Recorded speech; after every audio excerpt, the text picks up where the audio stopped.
தேர்தல் நெருங்கி வரும் சூழலில் தாவேக தலைவர் விஜய் தனித்து போட்டியிடுவதாக ஏற்கனவே அறிவித்திருந்த நிலையில் தற்போது தாவேக தலைவர் விஜய் அதிமுகவோடு இணைந்தால் திமுகவிற்கு நெருக்கடியாக மாறுமா என்ற கேள்வியும் எழுந்திருக்கிறது. இவர்களோடு இணைகிறார் மத செய்தியாளர் பாரிகார்த்திக். பாரிகார்த்திக், வணக்கம். தற்போது விஜய் அதிமுகவோட சேர்ந்தா திமுகவுக்கு எந்த அளவுக்கு நெருக்கடி ஏற்படும், முழு விவரங்களை வழங்கலாம். வணக்கம். திமுகவினுடைய வெற்றி வாய்ப்பிற்கு அடிப்படை முக்கியத்துவம் காரணமாக சொல்லப்படுவது, அரசியல் ரீதியாக சொல்லப்படுவது, திமுகவிற்கு எதிரான வாக்குகள் எல்லாம் சிதறி கிடக்கிறது என்றும், தமிழகத்தில் 4 அணிகள் மொத்தமாக இந்த 2026 சட்டமன்ற தேர்தலை சந்தித்து வரும் நிலையில் இந்த 4 அணிகளில் திமுக எதிராக 3 அணிகள் இருப்பதன் காரணமாக திமுகவினுடைய வெற்றி வாய்ப்பு எளிதாக இருக்கும் என்றுதான் அரசியல் நோக்கர்கள் இது குறித்து கருத்து தெரிவித்து வந்தார்கள்.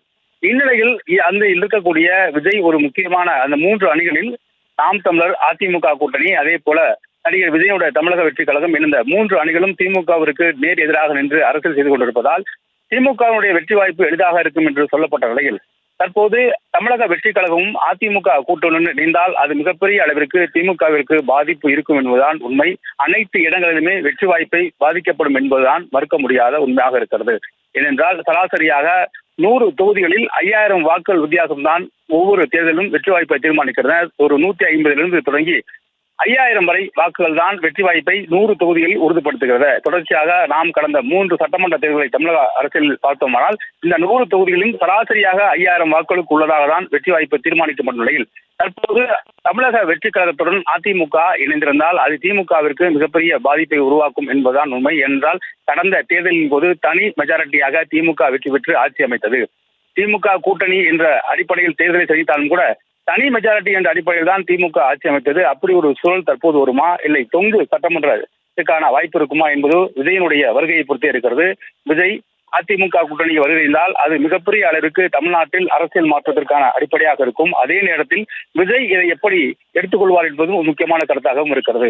ஒருவேளை விஜய் அதிமுக கூட்டணிக்கு சென்றால் தற்போது இருக்கக்கூடிய வாக்கு சதவீதம் என்பது குறைவும் வாய்ப்பு இருக்கிறது. ஏனென்றால் தனித்த அரசியல் திமுக அதிமுகவிற்கு தவிர தமிழகத்தில் ஒரு புதிய கட்சி பரிணாமத்தோடு வருகிற நிலையில் பொதுவாகவே மக்கள் நம்பிக்கையோடு வாக்களிப்பார்கள். அப்படித்தான் விஜயகாந்துக்கு வாக்களித்தார்கள், அப்படித்தான் கமலஹாசனுக்கு வாக்களித்தார்கள், அப்படித்தான் விஜய்க்கும் வாக்களிக்க இருக்கிறார்கள்.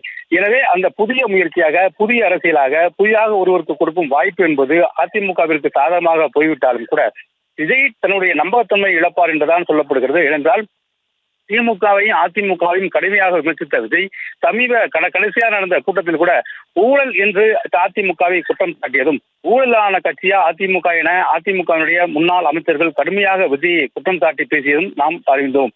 எனவே இவர் ஊழல் என்ற குற்றம் சாட்டிய ஒரு கட்சியோடு கைகோர்த்து கொண்டு வருகின்ற தேர்தல் என்றால் அது ஒரு கேலிக்கூத்தாகத்தான் அமையும். எல்லோ அரசியல்வாதியும் போல விஜயும் ஒரு சாதாரண அரசியல்வாதி தான் என்று அவருடைய வாக்கு விகிதம் தற்போது வச்சிருக்கக்கூடிய பொதுமக்கள் கூட நம்புவார்கள். நடுநிலை என சொல்லப்படக்கூடிய புதிய வாக்காளர்களும் விஜய் பக்கம் வருவார் என்று சொல்லப்பட்ட நிலையில் நாம் தன்னுடைய வாக்குகளை விஜய் பிரிப்பார் என்றும் சொல்லப்பட்டது. ஆனால் சமீபத்தில் நடத்திய மாநாடு விஜய்க்கு நாம் தமிழர் வாக்களிக்க போவதில்லை என்பதை உறுதிப்படுத்தும் விதமாக அமைந்தது நாம் தமிழுடைய மாநாடு.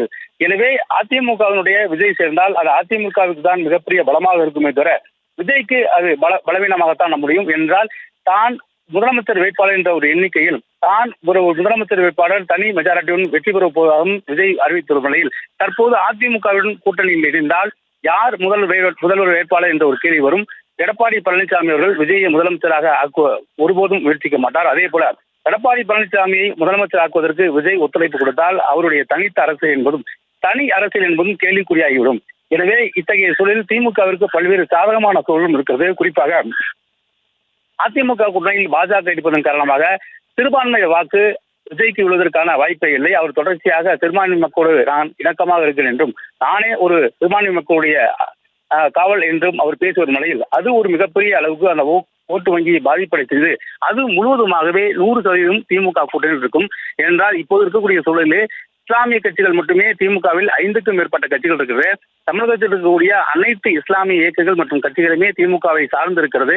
ஒரு சில சின்ன இயக்கங்கள் கூட தாவேகாவிடம் ஆதரவு தெரிவித்த நிலையில் அவர்களும் தற்போது திமுகவிடம் வந்திருக்கிறார்கள், முஸ்தபா உள்ளிட்டவர். எனவே இது விஜய்க்கு மிகப்பெரிய பலவீனமாகத்தான் இந்த தேர்தல் ஒருவேளை அவர் அத்தகைய முடிவு எடுத்தால் வரும். அது மட்டுமல்ல திமுகவுடைய வெற்றி வாய்ப்பிற்கு அது எளிதாகவும் சில நேரங்களில் பயன்படுவதற்கான வாய்ப்பும் இருக்கிறது.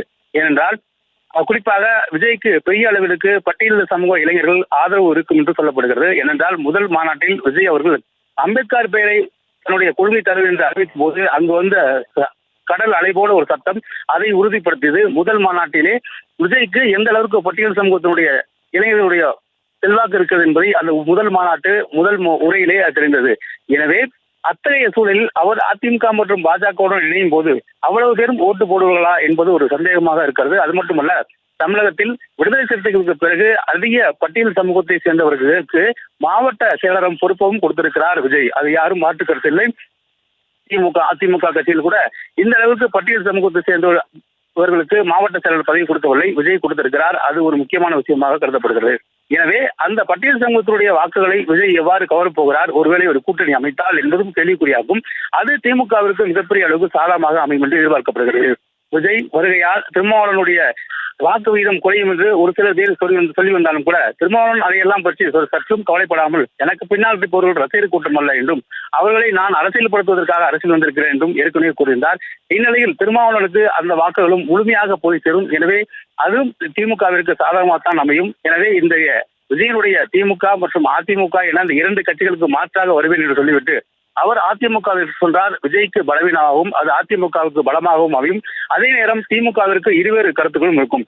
ஒன்று, சிறுபான்மை மக்களுடைய வாக்குகளும் பட்டியலிட சமூக வாக்குகளும் சிந்தாமல் சிதறாமல் திமுகவுக்கு விழும் ஒரு பக்கம் இருந்தாலும், அதே போல திமுகவுக்கு எதிராக இருக்கக்கூடிய இரண்டு அணிகள் ஒன்று சேரும் பட்சத்தில் அது திமுகவிற்கு பலவீனமாக அமையும். 2026 சட்டமன்ற தேர்தலில் இது ஒரு முக்கியத்துவம் வாய்ந்த ஒரு பேச்சாகும். அதாவது தமிழக வெற்றி கழகம் முதல் முறையாக ஒரு மாவட்ட செயலர்களை கூட்டி அவர்களிடம் இந்த கூட்டணி கருத்து என்பது ஏன் கேட்கிறார்கள் என்றால், ஒவ்வொரு கட்சிகளுமே கூட்டணி சேருவதற்கு முன்னதாகவும் இல்லை கூட்டணி விட்டு வெளியேறுவதற்கு முன்னதாகவும் ஒரு முடிவை எடுத்துக்கொண்டு அந்த முடிவு மாவட்ட செயலர் கூட்டத்தில் எடுத்தது என்ற அடிப்படையில் அதை வெளிப்படுத்தும் விதமாகத்தான் ஒவ்வொரு முறையும் இது போன்ற மாவட்ட செயலர் கூட்டம் நடைபெற்று அந்த கருத்துக்கள் கேட்கப்படும். அதன் அடிப்படையிலே நேற்றைய தினம் நடந்த அந்த மாவட்ட செயலர் கூட்டமும் அப்படி அமைந்திருக்கிறது. இதன் மூலம் தமிழக அரசில் இரண்டு அணிகளும் ஒன்று சேரும் பட்சத்தில் அது திமுகவிற்கு பலமாகவும் ஒரு பக்கம் பலமாகவும் அமையும் பலவீனமாகவும் அமையும் என்பதுதான் அரசியல் ஏற்ற உண்மையாக இருக்கிறது.